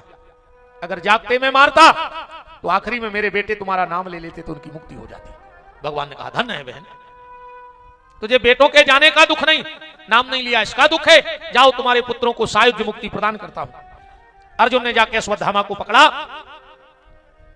द्रौपदी ने आके प्रणाम कर लिया। भागवत जी में लिखा है, बामस स्वभाव कृपा नमामचो, और आखिरी में द्रौपदी ने अश्वत्थामा को माफ कर दिया। पर दुष्ट तो दुष्ट है, इसकी चोटी काट ली गई। पांडवों का आखिरी वंश बीज देवी उत्तरा के गर्भ में महाभागवत परीक्षित जी है। महाभागवत राजा परीक्षित, इसने ब्रह्मास्त्र छोड़ा, और जब ब्रह्मास्त्र छोड़ा, उत्तरा सीधे भगवान के चरणों में लिपट गई। क्या कह रही है? कृष्ण कृष्ण महाबाहु भक्ता नाम अभयं करो, हे कृष्ण मेरी रक्षा करो, हे कृष्ण मेरी रक्षा करो। और एक बात बड़ी सुंदर कही है उत्तरा ने यहां पर भगवान से, कहा भगवान मैं मर जाऊं मुझे इसका कोई दुख नहीं है। अरे आज नहीं तो कल, कल नहीं तो परसों, परसों नहीं तो परसों के बाद तो मर ही जाऊंगी। अमर तो मैं हूं नहीं, मेरा बेटा भी मर जाए इसका भी दुख नहीं है। क्यों? क्योंकि बेटा भी एक ना एक दिन तो मरेगा। भगवान बोले जब तुझे और तुझे अपने बेटे की चिंता नहीं है तो फिर क्यों आई है मेरे चरणों में? उत्तरा कहती है, प्रभु मुझे आपकी चिंता है। भगवान बोले मेरी चिंता? बोले हाँ प्रभु, आपके नाम में कलंक लग जाएगा। अगर मेरा बेटा मर गया। भगवान बोले तेरे बेटे मरने से मेरे नाम में कलंक क्या लगेगा? उत्तरा कहती है भगवान कल को लोग ये कहेंगे कि जिसका पूरा खानदान पीढ़ी दर पीढ़ी कृष्ण की सेवा करते रहे, आज उसके खानदान में कोई पानी देने वाला नहीं बचा, तो कृष्ण का भजन करने का फायदा क्या है? भगवान ने कहा वाह उत्तरा, मेरा एहसान भी नहीं ले रही और अपना काम भी बना रही है। हाँ प्रभु, आपके नाम में कलंक ना लगे। और एक मिनट ना लगा। भगवान को जहां जाना भी शोभनीय नहीं, भगवान कभी गर्भ में नहीं जाते। भगवान का मतलब ही है, जिसका बहुत सांकेतिक शब्द से लेना मर्यादा है, भग के द्वारा जिसका जन्म ना हो वही भगवान है। संसार के जीव की तरह या जिस मार्ग से पूरा संसार कर्म के बंधन में बंध के आया है, वैसा जो न आए और इस दुनिया में प्रकट हो जाए वो परमात्मा है। भगवान कभी गर्भ में नहीं जाते और अपने भक्त को जब कष्ट में देखते हैं तो जहां ठाकुर को जाना पसंद नहीं वहां भी प्रवेश कर गए गर्भ में। उत्तरा की रक्षा की गर्भ में, परीक्षित की, परीक्षित जी का जन्म हुआ। परीक्षित जी पहले अभी तक जितने भी साधु संत वैष्णव योगी यति तपस्वी जीव हुए इस दुनिया में, परीक्षित जी जैसा भाग्य किसी का नहीं आता। बड़े बड़े भक्त प्रहलाद हुए, ध्रुव हुए, सबरी हुई, पर जो सौभाग्य प्रहलाद को है वो किसी को नहीं, परीक्षित को है वो किसी को नहीं। क्या सौभाग्य? सबने दुनिया में आके भगवान का दर्शन किया, पर परीक्षित तो दुनिया में आए ही नहीं थे और गर्भ में ही भगवान का दर्शन कर लिया। आज तक किसी को गर्भ में दर्शन नहीं हुआ भगवान का, सिर्फ परीक्षित जी को छोड़कर। परीक्षित जी का जब जन्म हुआ खूब रोए, कहां कहां कहां। आज भी बच्चे यही कहता है, कहां कहां, वो कहां है जो मुझे गर्भ में दिख रहा था। उत्तरा ने गोदी में लिया, परीक्षित ने रोना बंद नहीं किया। ध्यान से सुना भाव।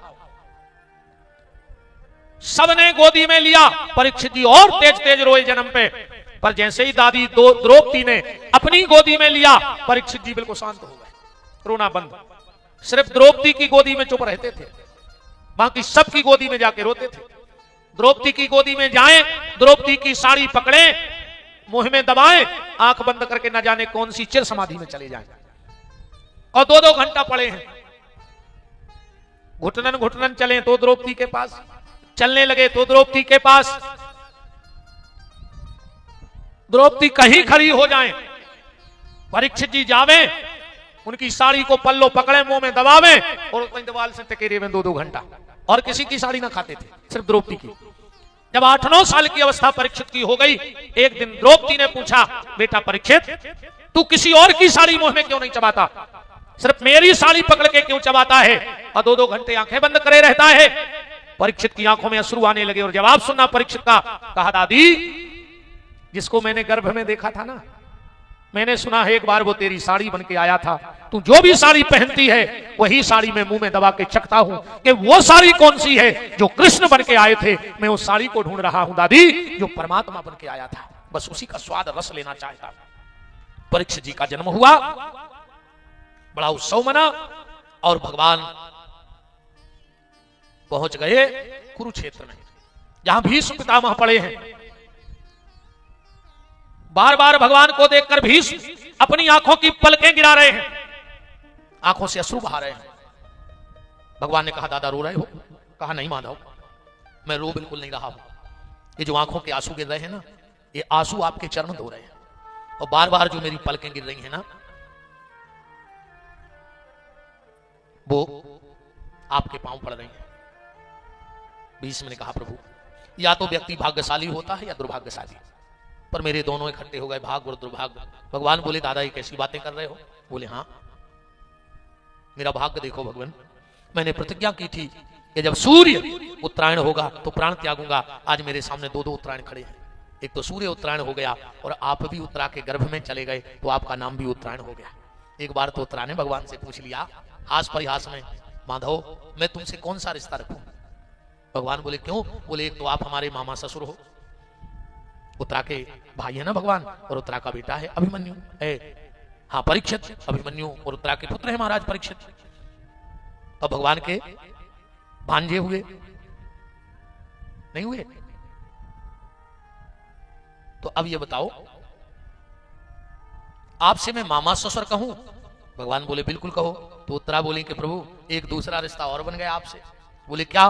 बोले आप मेरे गर्भ में भी तो चले गए, तो हमारे पुत्र भी तो कहाओगे कि नहीं कहाओगे? भगवान बोले तोरे मोरे नाते अनेक मानिए जो भावे। तुम्हें जो अच्छा लगे वो करो, कोई दिक्कत नहीं है। तोरे मोरे नाते अनेक मानिए जो भावे। तो कहा भगवान ये बताओ, मेरा भाग्य देखो कि दो दो उत्तरायण मेरे सामने खड़े हैं, और मेरा दुर्भाग्य देखो, ना तो आपके हाथ जोड़ पा रहा हूं क्योंकि बाण लगे हैं, ना उठ के आपको दंडवत कर पा रहा हूं, पांव में भी बाण है, ना आपके चरणों में सिर रख पा रहा हूं क्योंकि सिर में भी बाण है। और ये कथा खाली भीष्म की नहीं है, ये कथा हमारी और आपकी है प्यारे। एक दिन अपना भी ऐसा ही समय आएगा। कैसा?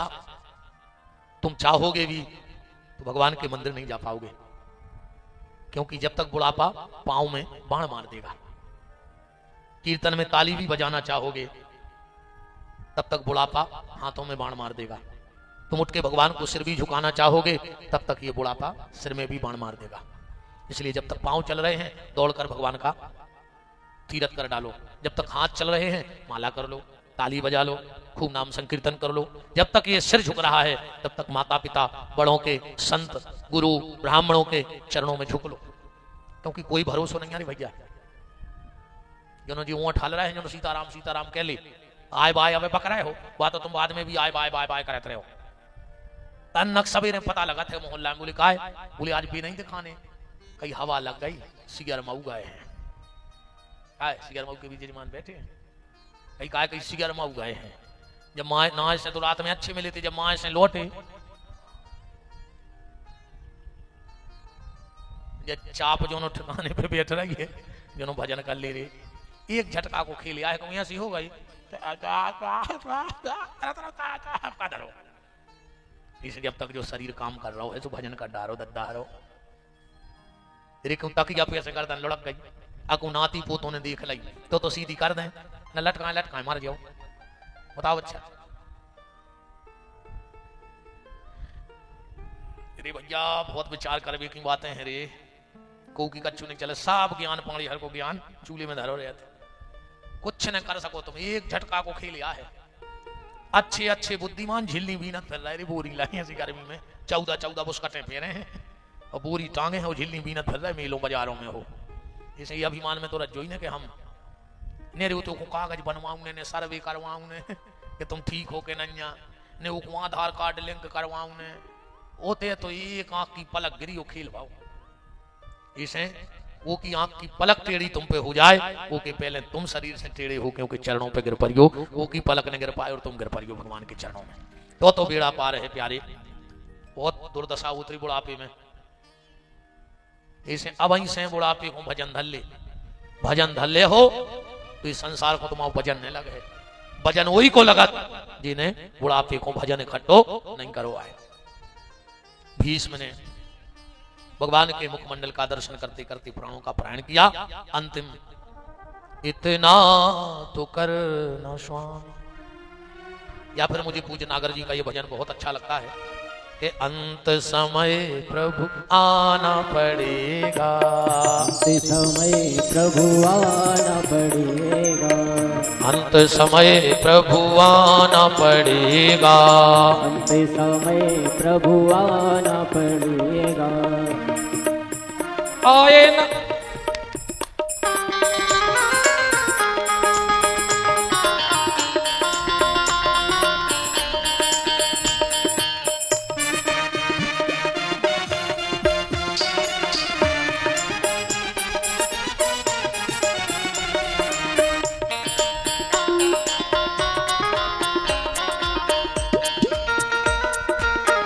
अंत समय प्रभु आना पड़ेगा, अंत समय प्रभु आना पड़ेगा।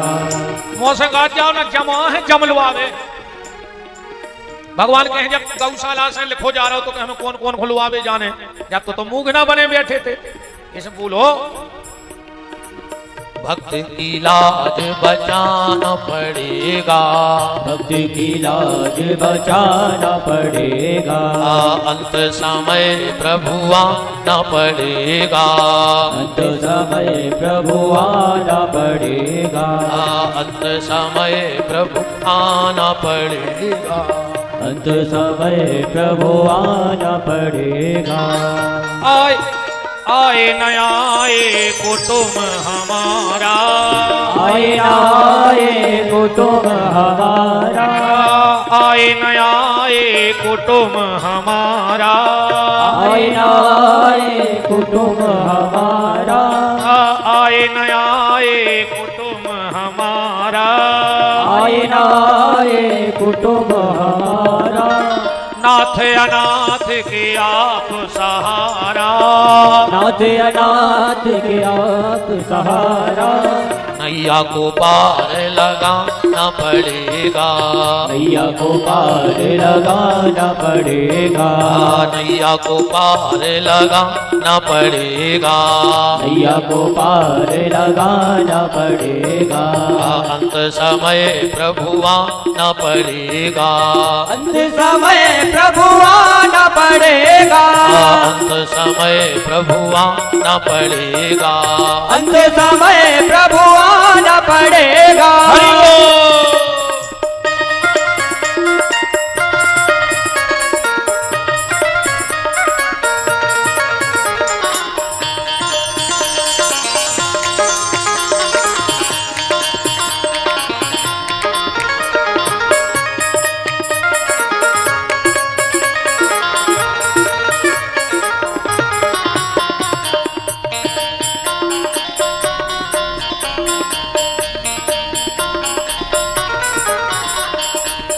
हे प्रभु हम पर कैसी बीती, हे प्रभु हम पर कैसी बीती, हे प्रभु हम पर कैसी बीती, हे प्रभु हम पर कैसी बीती। छोड़ी नहीं पर तुझसे प्रीति, छोड़ी नहीं पर तुझसे प्रीति, छोड़ी नहीं पर तुझसे प्रीति, छोड़ी नहीं पर तुझसे प्रीति। नैया को पार लगाना पड़ेगा, नैया को पार लगाना पड़ेगा, अंत समय प्रभु आना पड़ेगा, अंत समय प्रभु आना पड़ेगा, अंत समय प्रभु आना पड़ेगा, अंत समय प्रभु आना पड़ेगा, अंत समय प्रभु आना पड़ेगा, अंत समय प्रभु आना पड़ेगा, अंत समय प्रभु आना पड़ेगा, अंत समय प्रभु आना पड़ेगा, अंत समय प्रभु आना पड़ेगा, अंत समय प्रभु आना पड़ेगा। भीष्म ने भगवान के चरणों का दर्शन करते हुए चित्त की वृत्तियों को भगवान के चरणारविंदों में समाहित कर दिया। भगवान लौट कर आए, कुंती माता को वरदान दिए और भगवान जब द्वारका गए हैं तो भगवान की जामवंती नाम की पत्नी से जो सांब नाम का पुत्र हुआ था उसने दुर्वासा का हास परिहास कर दिया। दुर्वासा ने श्राप दिया। भगवान ने अच्छे बचे खुचे यदुवंशियों को अर्जुन के द्वारा हस्तिनापुर भेजा और भगवान परमधाम चले गए। एक बात यहां समझना, आप व्यक्ति कहता है हमारे जीवन में बहुत दुख है, बहुत दुख है, बहुत दुख है। क्या कभी तुमने परमात्मा के जीवन के दुखों का आकलन किया है? अच्छा आप लोग एक बात बताओ, किसी बड़े आदमी के यहाँ बेटा हो जाए संतान तो वो तो लाखों रुपए खर्च कर देता है, डीजे बजेंगे, बाजे बजेंगे, लड्डू बजेंगे। पर अगर गरीब से गरीब व्यक्ति के यहाँ भी संतान हो तो वो घर में थाली तो बजाता ही है, कुछ ना हो तो। और थाली ना बजाए तो ताली तो बजा ही देता है। जिसके यहाँ थाली भी नहीं होगी तो ताली तो बजा देगा। पर परमात्मा का जीवन तो देखो, जिस दिन मेरे परमात्मा का जन्म हुआ ना तो कोई थाली बजाने वाला था और ना कोई उस समय ताली बजाने वाला था। भगवान कृष्ण के जन्म के समय को ताली भी नहीं बजा पाओ। यहां से कष्ट प्रारंभ हुआ, बीच में तो बहुत हुआ, पर अंत में भी देखो जब भगवान परम धाम जाने लगे तो उस वक्त भी भगवान के पास एक भी व्यक्ति नहीं था, क्योंकि एकांत में लेटे थे भगवान। तो जन्म के समय कोई थाली बजाने वाला नहीं और जाने के समय वहां कोई आंसू बहाने वाला नहीं। पूरा जीवन कष्टों में निकल गया। इसलिए जीवन में कष्ट आएगा। जब परमात्मा के जीवन में आया तो हमारे आपके जीवन में भी कष्ट आएगा। कुंती को पता लगा, प्राणों का पलायन कर दिया। पांडवों ने परीक्षित को बुलाया और अंतिम शिक्षा दी। आप भी अपनी औलाद को यही अंतिम शिक्षा देना। आजकल लोग अपनी औलाद को भी जिस भंवर जाल में पूरा जीवन हम फंसे फंसे चले गए, उसी में औलाद को फंसा के चले जाते हैं। तुमने पूरी जिंदगी लड़ाई झगड़ा कोर्ट कचहरी करते करते आज जब मरने लगे तो लड़कों से भी कह गए कि बेटा जा लड़ाई बंद न हुए। अरे तुम्हें तो जा कहने थी कि बेटा हमने पूरी जिंदगी जो करके देखो, कब सुख नहीं देखो, तो कम से कम तुमने तो सुख से जिंदगी जियो। पांडवों ने क्या शिक्षा दी पता है? कहा परीक्षित हम लोगों के जीवन में बहुत कष्ट आए, लाक्षागृह में जलाया, भीम को जहर दे के मारना चाहा, तुम्हारी दादी द्रौपदी को भरी सभा में नग्न करना चाहा। ऐसा नहीं कि हम लोगों के जीवन में कष्ट नहीं आए, कष्ट तो बहुत आए, पर हमने कभी कृष्ण को नहीं छोड़ा, इसलिए हमारे जीवन के सारे कष्ट चले गए। कहते ना सत्य परेशान हो सकता है पर पराजित आज तक नहीं हुआ। बेटा हम लोगों के जीवन में कष्ट आए पर हमने कृष्ण को नहीं छोड़ा, तो अंतिम शिक्षा तुम्हारे लिए यह है कि तुम्हारे जीवन में भी कष्ट आएंगे पर मैंने कृष्ण को नहीं छोड़ा। अब कृष्ण तो है नहीं, तुम जीवन में कभी कृष्ण के नाम को नहीं छोड़ना। अगर तुम कृष्ण के नाम को नहीं छोड़ोगे तो तुम्हारे जीवन के सारे कष्ट आएंगे और जाएंगे, आएंगे और जाएंगे, स्थायी नहीं होंगे। बस यही शिक्षा अपने पीढ़ी को देना कि बेटा भगवान को मत छोड़ना और गलत रास्तों को पकड़ना मत, तो तुम्हारे जीवन में भी कष्ट तो आएंगे पर वो कष्ट ज्यादा स्थायी होकर के नहीं रहेंगे, चले जाएंगे। पांडव ने स्वर्गारोहण की यात्रा की और यहां पर परीक्षित का ऐरावती से विवाह हुआ। 14 साल की अवस्था में ही पांडव स्वर्गारोहण चले गए थे शादी करके। जन्मेजय 4 पुत्र हुए। 45 वर्ष की आयु में परीक्षित जी आखेट के लिए गए। गाय बैल को आपस में बात करते देखा। ये पृथ्वी और धर्म थे, आपस में रो रहे थे, भगवान के जाने की चर्चा कर रहे थे। ये काला कलूटा पुरुष आया और उनको पीटने लगा। ये और कोई नहीं, कलयुग था। यहां से कलयुग का प्रारंभ हो रहा है। अब इसमें 2 चीजें भर समझने की हैं कि कलयुग प्रारंभ कहां से होता है। देखो सतयुग से त्रेता द्वापर और कलयुग 4 युग है। इसमें जो वहां की व्यवस्था थी, पहले सतयुग में यह व्यवस्था थी कि दैत्य अलग लोक में रहते थे और देवता अलग लोक में रहते थे। तो 200-500 साल में एक आध बार युद्ध हो जाता, क्योंकि लोग अलग अलग आते, जब मिलते जब युद्ध होता। फिर आया त्रेता, एक ही लोक में दोनों का निवास कर दिया, संविधान में ढील पड़ गई।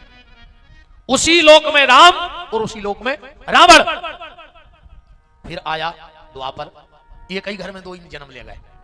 वही घर में दुर्योधन और वही घर में दुष्ट, एक ही घर में आ गए। वो कलयुग में एक ही शरीर में रहने लगे।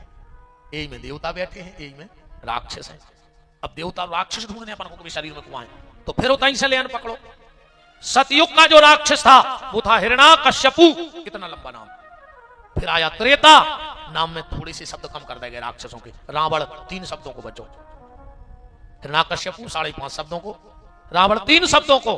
फिर आओ द्वापर, कंस 2 शब्दों को राक्षस रहेगा। अब आओ कलयुग, इनमें 1 शब्द को राक्षस है। राक्षस को नाम है 1 शब्द में और उसका नाम है मैं। जे के भीतर जो मैं बैठ गया हुए, समझ लियो कलयुग को राक्षस जो आया है। मैं ऐसा कर सकता हूं, मैं ये कर सकता हूं, मैंने ये किया, मैंने वो किया। ये व्यास गद्दी कहती है तू कुछ नहीं कर सकता, तू जो सांस बाहर गई है वो भीतर नहीं ले सकता, और तो सब छोड़ दे आगे की राम जी ला। तुम सांस भी नहीं लौटा सकत पर तुम कछु नहीं कर सकत। तो जिसके भीतर ये मैं शब्द बैठ गया हो, समझ लेना उसके घर में कलयुग का राज्य हो गया है। अब विनाश जब हो जाए वो राम जाने, वो हमें पता नहीं, क्योंकि हम भविष्य वक्ता है नहीं। अब भविष्य वक्ता तो कोई नहीं है। लक्ष्मण हुए है मर्म न जाना, जो कछु चरित्र रचा भगवाना। कल का होने हैं जो को पता नहीं है, और जोंदना जी को जो पता पड़ जाए है कि कल का होने, वही दिन वो भगवान हो जाए, वो न मार जाए। मेरे को जा भी गारंटी कहा भगवान बन जाए। लक्ष्मण को पता नहीं रहा कि भगवान हो का करने, अपन तो बंद छोड़ दे। अपन तो आज का करने, इतने से जाके अच्छो भंडारो करने, कल की राम जाने, आज की अपन को पता है। अब भंडारो करके फिर रात में कीर्तन करने। हाँ, कुछ लोग तो बैठे रहे थे रात में, कुछ माताएं भी फिर रात में अच्छे भजन गाते रही देर तक। हम कह रहे तुम तो लूट ले, इतने से तो इतनी गठरी बांध के पुण्य की के लिए नहीं जा पाओ। सोबो और खावो तो घरे भी नहीं, तो खा लो सो लो, इरी घरे तो काम ही है। तो मोड़ी मोड़ा कहती थी कछु नहीं तो कटा नहीं ठाणे हो जा, कछु नहीं कर रहे तो घर से बंद नहीं उठा ले आओ, कले भाई तो आओ थ्रेसर हो रही। अभी तो कुछ नहीं करना है, इधर तो भगवान को भजन भर करना है। खूब अच्छो कीर्तन करो, आनंद करो, भोजन करो। परीक्षित ने 4 जगह कलयुग को वास दो। दूतम पानम स्त्रिया सुनम, जाकर के कल जो परीक्षित के दिमाग में बैठ गया मुकुट पे, क्योंकि जरासंध का मुकुट था, धर्म का सोना था। और श्रमिक ऋषि के गले में सांप डाला, श्रृंगी ऋषि ने श्राप दिया, गौरमुख ने आके परीक्षित को बताया और परीक्षित जी गंगा के घाट पर चल पड़े हैं। आज हम विराम की तरफ चल रहे हैं कथा के। यहाँ के बाद जितने भी यजमान नहीं, जो भी भगत सब विराजे हैं आसपास के, सबसे मेरा हाथ जोड़ के निवेदन है, गोपीठ परिवार आपसे हाथ जोड़ के निवेदन करता है कि बिना प्रसाद के परिसर को न छोड़ें। गैया मैया का प्रसाद है, उनकी रज में बन रहा है, उनके चरणों में बन रहा है। ये प्रसाद आपके विषादों को हरेगा, कष्टों को हरेगा, कलेशों को हरेगा, बीमारियों को हरेगा। हाँ, हम ईमानदारी बताएं, तारीफ नहीं कर रहे। हमें शुगर बता दी थी डॉक्टर ने, हमने महीना नाक तो गोली खाई, फिर आए हम गौशाला। हाँ, हमने कहीं मार जाए, हमने कहीं गोली, और हमने कहीं तुम जानी हो अब नेरी बढ़ रही, घट रही, हम गोली खा रहे हैं, लू घर लग जाओ गोली में। हम बिल्कुल नहीं खा रहे, हमने तुमसे कह दी, अपनी तो चर्चा होती रही, जो गौशाला में घूमी कह दी थी, तुम्हें रोटी खाने हुई तो हम बचाए रहो और न मारा लो। हमें क्या दिक्कत है, हम मरा चीज पाया हुआ हो, ऐसे तो हजारों मार गए, हमने पट जाए। हमने 3 महीना से गोली नहीं खाई, ने बढ़ रही है, घट रही है, और अब तो हम मिठाई खाने लगे कि ना हम नहीं खा रहे, हमारी सब खा लेता तक कौन देना। बताओ, हम खा नहीं रहे, हमारे पूरे रिश्तेदार रखे, पूरे जजमान रखे, तो हम काहे न खाएं, हम तो खूब खा रहे, हम खाने में सब रखे। बताओ, मुझे तो क्या लग रहा हो भगवान हम बचाए रहा हो, शक्कर चाने पर मुत की जजमाना है बहुत, से बचा जब 20 बोरा की बूंदी बन है नहीं। हाँ, मन में सो नहीं, अब हम कम नहीं जा रहे, अब तो अपन कहीं डटे हैं, अब तो हम बहुत समय तुम रंजूर हैं ऐसी कथाओं को। तो परीक्षित जी गंगा के घाट पे हैं और हम गौ माता के घर में, गंगा का घाट और गौ माता का घर, सब परीक्षित हो और बड़भागी हो। क्यों? गंगा भी मेरी गौ माता के चरणों की रज उठाने आती है। तो यहाँ तो गंगा, यमुना, गोदावरी 33 कोट के देवता हैं, ताई सब हैं, कहूँ नहीं जाने तो मैं सब ताई हैं। गौशाला का एक एक कंकड़ कृष्ण होता है, गोविंद होता है, गोपाल होता है, हरि व्यापक सर्वत्र समाना, प्रेमति प्रकट हो में जाना। भगवान कण कण में है। अब बहुत ध्यान से समझना, ईश्वर कण कण में है।